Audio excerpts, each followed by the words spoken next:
Hello student, welcome to the class.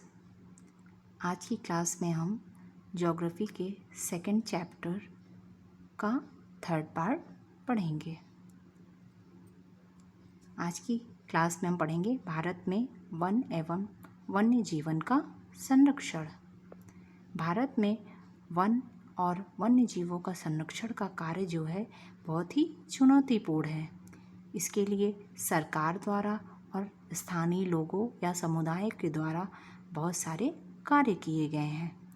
पहले हम देखते हैं कि सरकार के द्वारा वन एवं वन्य जीवों के संरक्षण के लिए क्या कार्य किए गए हैं। तो सरकार द्वारा इनके लिए भारतीय वन्य जीवन संरक्षण अधिनियम 1972 लागू किया गया। इस अधिनियम के तहत वन एवं वन्य जीवों के शिकार पर पूरी तरह से प्रतिबंध लगा दिया गया कि कोई भी व्यक्ति वन्य जीव जंतुओं का शिकार नहीं कर सकता, और अगर कोई ऐसा करता है तो उसके लिए सज़ा का भी प्रावधान किया गया है। दूसरा, व्यापार पर प्रतिबंध। ऐसी जगह जहाँ पर वाइल्ड लाइफ हो, जहाँ पर वन्य जीव जंतु हो, वहाँ पर व्यापार को पूरी तरह से प्रतिबंधित कर दिया गया। क्यों कर दिया गया? क्योंकि व्यापार के बहाने यहाँ पर वन्य जीवों का भी व्यापार ना हो, इसलिए।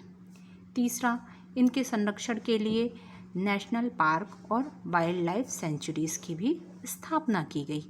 जैसे आसाम में हमारा है काजीरंगा नेशनल पार्क। इस पार्क में एक सींग वाले गैंडे और हिरन के संरक्षण के लिए ये पार्क क्या है, फेमस है। ऐसा नहीं है कि यहाँ पर केवल इन दो जीव जंतु ही पाए जाते हैं, बल्कि ये स्पेशली इनके लिए बना गया है। यहाँ पर और भी बहुत सारे जीव जंतुओं का संरक्षण होता है। इसी तरह केरल में है हमारा पेरियार नेशनल पार्क, जो कि हाथी के संरक्षण के लिए फेमस है। फिर इसके बाद है हमारा गुजरात में है गिर नेशनल पार्क, जो कि शेरों के संरक्षण के लिए बहुत ही फेमस है। फिर हमारा पश्चिमी बंगाल में सुंदरवन नेशनल पार्क है, जो कि बंगाल टाइगर के संरक्षण के लिए बनाया गया था। इसके बाद बिहार के भागलपुर में हमारा है विक्रमशिला गैंगेटिक डॉल्फिन सेंचुरी। यहाँ पर डॉल्फिन का संरक्षण होता है। उसके बाद है मणिपुर में केबुल लमजाओ नेशनल पार्क। यहाँ पर संगाई, जो मणिपुरी हिरन है, उसके संरक्षण के लिए ये नेशनल पार्क बनाया गया है।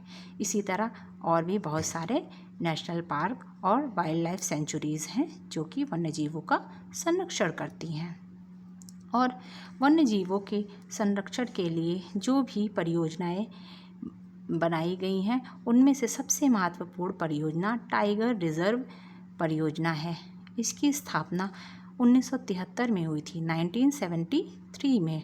और भारत में कुल 27 टाइगर रिजर्व हैं। और इस टाइगर रिजर्व परियोजना का ही परिणाम है कि 1985 में हमारे देश में टाइगरों की कुल संख्या 4002 थी, जो कि 1989 में बढ़कर 4334 हो गई। लेकिन अनफॉर्चुनेटली 1993 में इसकी संख्या जो है घटकर फिर से 3600 हो गई, मतलब 3600 हो गई। मतलब क्या हो गया, ये घट गई।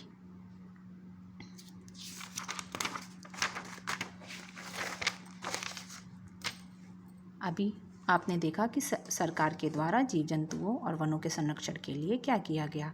इसके सरकार के अलावा समुदाय और स्थानीय लोगों के द्वारा भी जीव जंतुओं के संरक्षण के लिए बहुत सारा कार्य किया गया। जैसे एक हमारा है चिपको आंदोलन। ये हमारा उत्तराखंड के चमोली ज़िले में ये आंदोलन शुरू किया गया, और किसके नेतृत्व में? सुंदरलाल बहुगुणा के।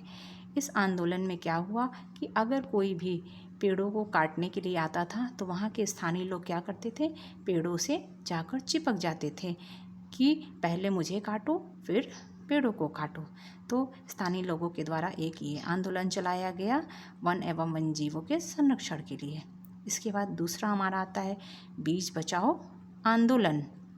स्थानीय लोगों के द्वारा एक और आंदोलन चलाया गया जिसका नाम था बीज बचाओ आंदोलन। इस आंदोलन के तहत कृषि कार्य में या फसलों के उत्पादन में रासायनिक उर्वरकों के प्रयोग पर पूरी तरह से प्रतिबंध लगा दिया गया था। क्यों लगाया गया था?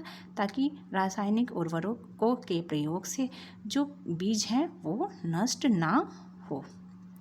उसके बाद तीसरा कार्य किया गया था 1988 में जॉइंट फॉरेस्ट मूवमेंट का।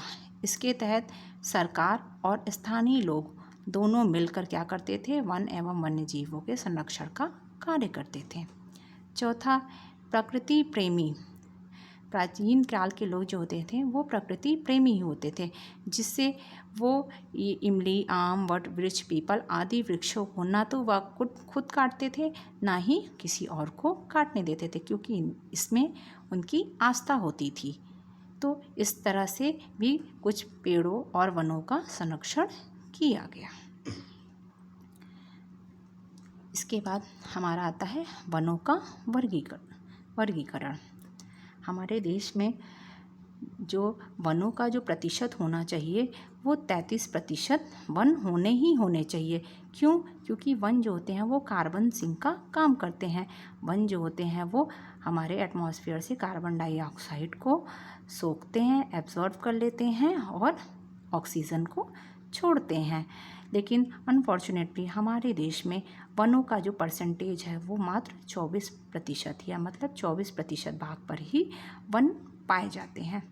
इन वनों को 3 भागों में डिवाइड किया गया है। पहला आरक्षित वन, दूसरा रक्षित वन, तीसरा अवर्गीकृत वन।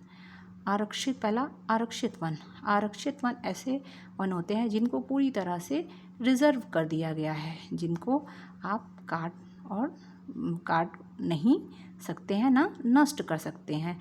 आरक्षित वन को स्थायी वन भी कहते हैं। उसके बाद दूसरा हमारा आता है रक्षित वन। आरक्षित वनों के बाद जो भी वन क्षेत्र बसते हैं उसका 1/3 भाग क्या होता है? रक्षित वन। रक्षित वन को प्रोटेक्टेड फॉरेस्ट भी इंग्लिश में प्रोटेक्टेड फॉरेस्ट बोलते हैं। रक्षित वन जो हैं वो पहले स्थानीय लोगों या समुदाय या सरकार द्वारा अपनी हितों की पूर्ति के लिए बहुत ज़्यादा नुकसान पहुंचा दिया गया और इन्हें और ज़्यादा नुकसान ना पहुंचाया गया, इसलिए ऐसे वनों को प्रोटेक्टेड फॉरेस्ट या रक्षित वनों की श्रेणी में डाल दिया गया। तीसरा हमारा आता है अवर्गीकृत वन, अनक्लास्ड फॉरेस्ट। ये ऐसे वन हैं जिसमें बंजर भूमि आदि, पड़ती भूमि, बंजर भूमि ऐसी ज़मीनें आती हैं और इसका प्रयोग स्थानीय लोग या सरकार अपने हितों की पूर्ति हेतु करती है। और जो हमारे यहाँ स्थायी वनों के अंतर्गत जो हमारे यहाँ आरक्षित और रक्षित वन हैं वो सबसे ज़्यादा कहाँ पाए जाते हैं? मध्य प्रदेश में। और पूरे जो हमारे वन क्षेत्र हैं उसका 75% वन क्षेत्र कहाँ पाया जाता है? मध्य प्रदेश में। तो आज इसी के साथ आपका ये सेकंड चैप्टर ख़त्म होता है। होप सो आपको ये चैप्टर अच्छे से समझ में आया होगा। Thank you class.